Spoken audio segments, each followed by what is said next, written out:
Boas noites. A popular Elena Candia é a nova presidenta da Deputación de Lugo.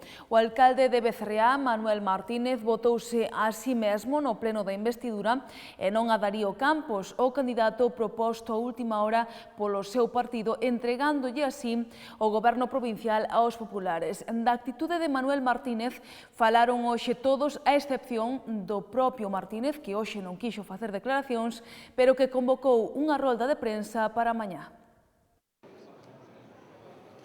Ao principio do pleno, Manuel Martínez xa lle preguntou ao secretario se existía algún impedimento legal para que tomara posesión como deputado ou para optar aos cargos de deputado delegado, vicepresidente ou presidente da institución, ante as voces que falaron nos últimos días da súa imputación.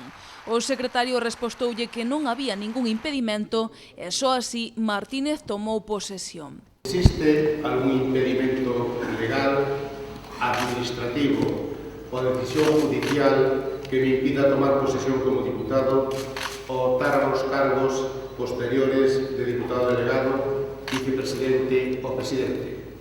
En relación por lo que circula por ahí, yo no puedo tomar posesión de que estoy diputado, quería saber si eso es algún impedimento legal o existe algún otro tipo de impedimento, repito, legal, administrativo, judicial, que me impida tomar esta posesión, porque si no, no lo haría. Despois da toma de posesión de todos os deputados, procedeuse á votación en urna. PSOE e BNG votaron a Darío Campos, candidato proposto polos socialistas, despois do veto do BNG a Martínez, pero o alcalde de Becerreá votouse a si mesmo, dándolle a presidencia da Deputación á popular Elena Candia.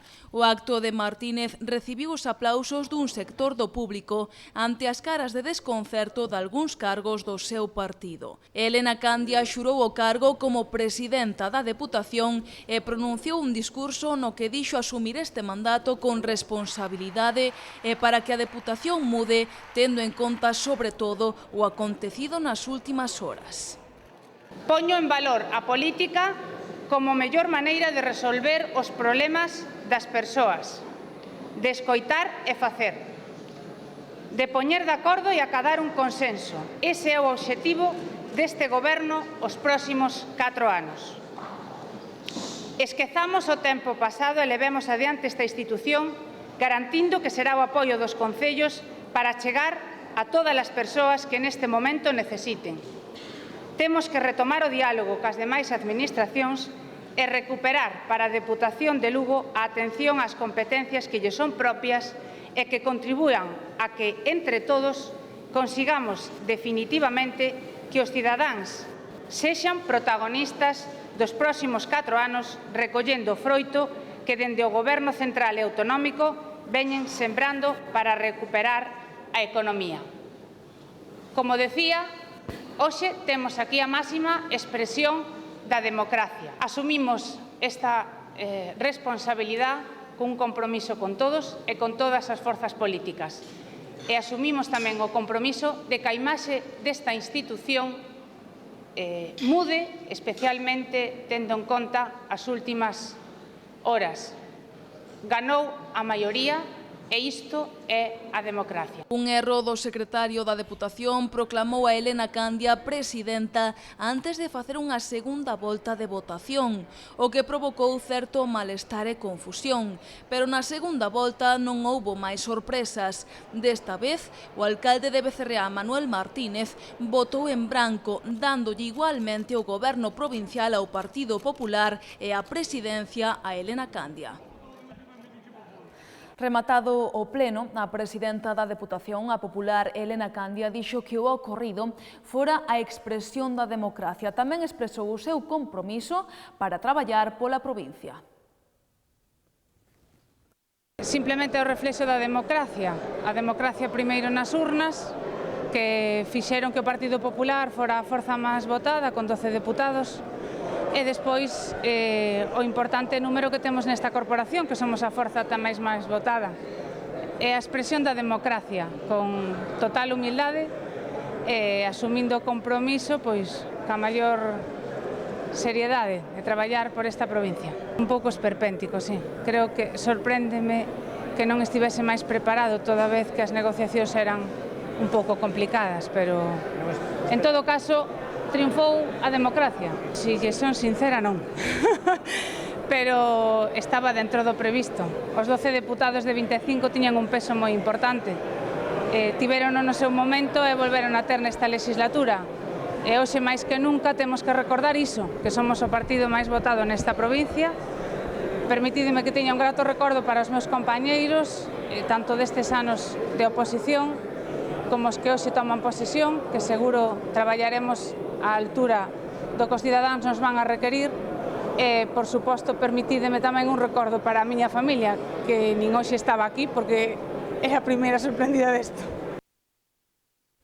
As instruccións do Partido Socialista eran claras e tiñan que votar o candidato proposto hoxe, Darío Campos, alcalde da Ponte Nova, algo que Manuel Martínez non fixo. Así o dixo hoxe, despois do pleno, o que fora ata agora, durante os últimos 8 anos, presidente da Deputación e actual secretario xeral dos socialistas galegos.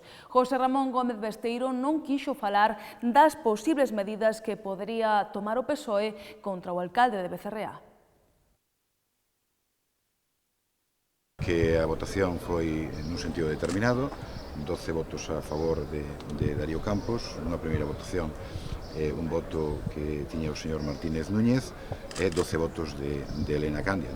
As instruccións desta mañá do Partido Socialista para todos os seus diputados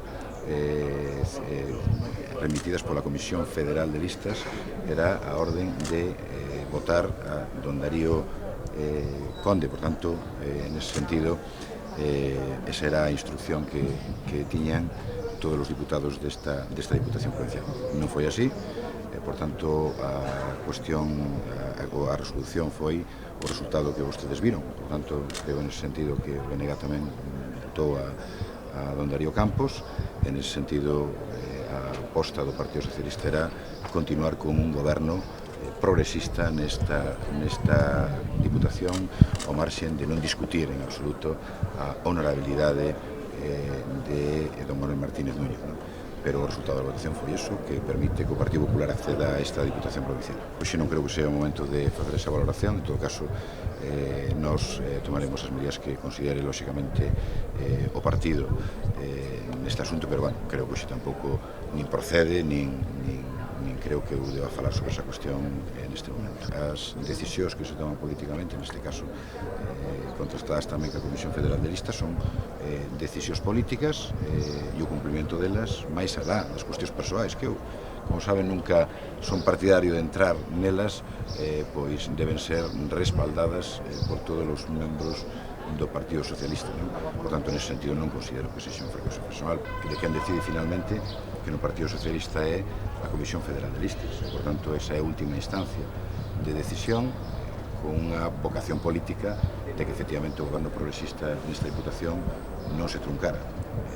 Ao marxen, como digo, de deixar clara que non hai dúbida ninguna sobre a honorabilidade de outras persoas que foron diputados nesta institución e que hoxe tamén o son. Por tanto, a decisión última é a que emana da dirección da Comisión Federal de Listas e ese último pronunciamento do partido.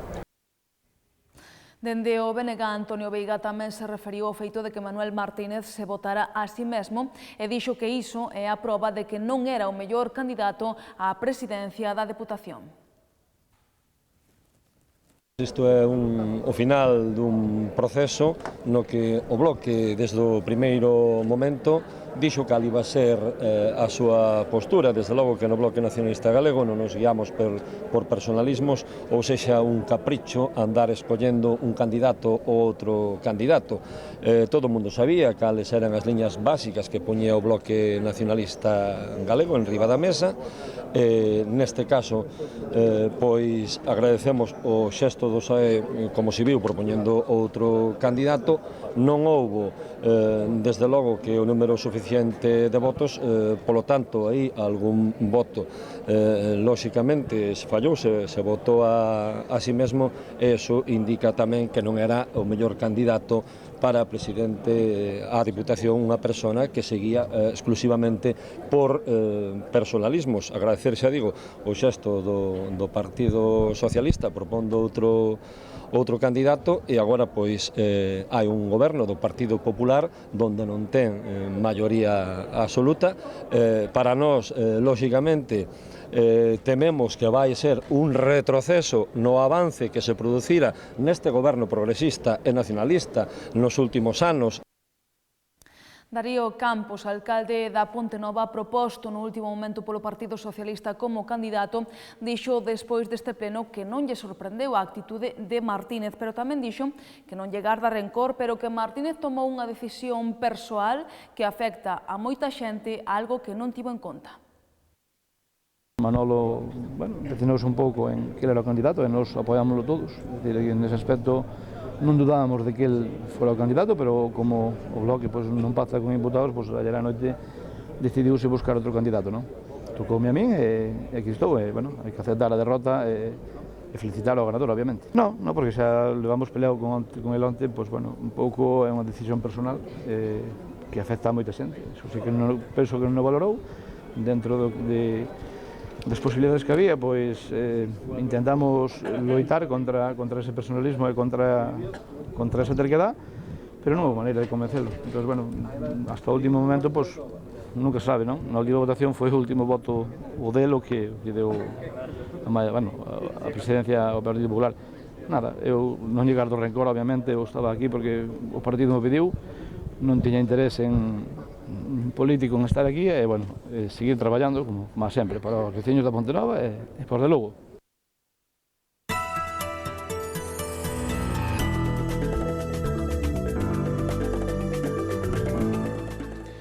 O xulgado do social número 3 de Lugo comunicou a sentenza na que declara legal a folga que mantiveron o verán do ano pasado os traballadores de Urbaser durante 2 meses.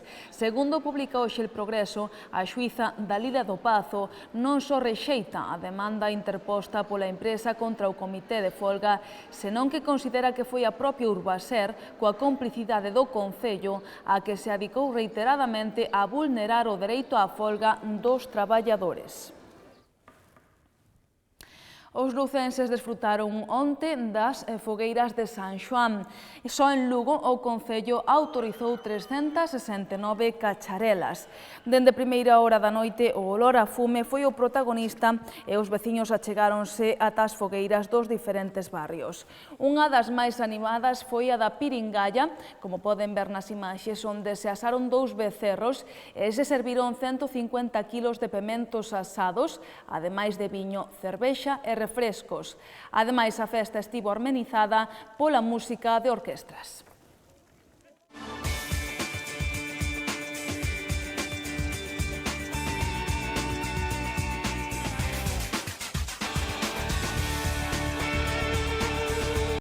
Unha semana despois de tomar posesión do seu cargo, Toni Otero fixo un balance da situación deportiva do club. Asegurou que lle queren renovar a Manu e a Toni e que traballan na consecución de 7 fichaxes. Unha semana despois de tomar posesión do seu cargo, Toni Otero fixo un balance da situación deportiva na que se atopou o Club Deportivo Lugo. No que atinxe o plantel, explicou que hai unha serie de xogadores que rematan contrato, como Dani Mallo, Aganzo, Álvaro Peña, Manu ou Toni Rodríguez. Sobre estes dous últimos, Otero asegurou que o club lles presentou unha oferta de renovación da que agardan resposta. No que atinxe as altas para completar o plantel, ademais da xa anunciada de Igor Martínez, o director deportivo albivermello explicou que traballan na incorporación de ata 7 futbolistas, aos que se engadirán diferentes xogadores cedidos. Un dos nomes que máis forza cobra para fichar polo Lugo é o porteiro chantadino Roberto.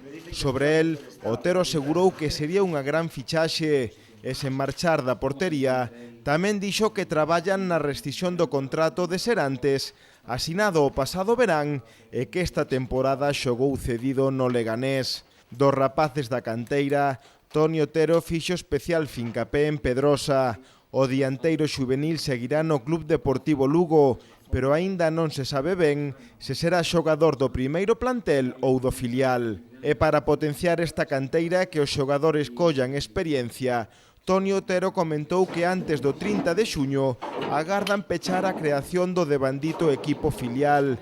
O conxunto elixido e co que se está a negociar é o Polvorín, que milita en Primeira Rexional, ademais de anunciar que hai un acordo cos Somozas, equipo de Segunda División B, para a cesión de futbolistas do Lugo.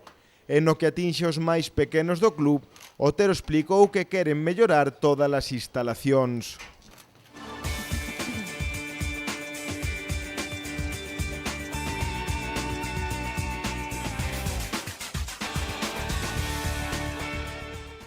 Isto foi todo por hoxe, pero poden seguir informados a través do xornal El Progreso e do portal do Grupo El Progreso galiciae.com. Deixámonos agora con imaxes das cacharelas de San Xoán, concretamente da que tivo lugar na Piringalla. Que teñan moi boa noite, vémonos mañá.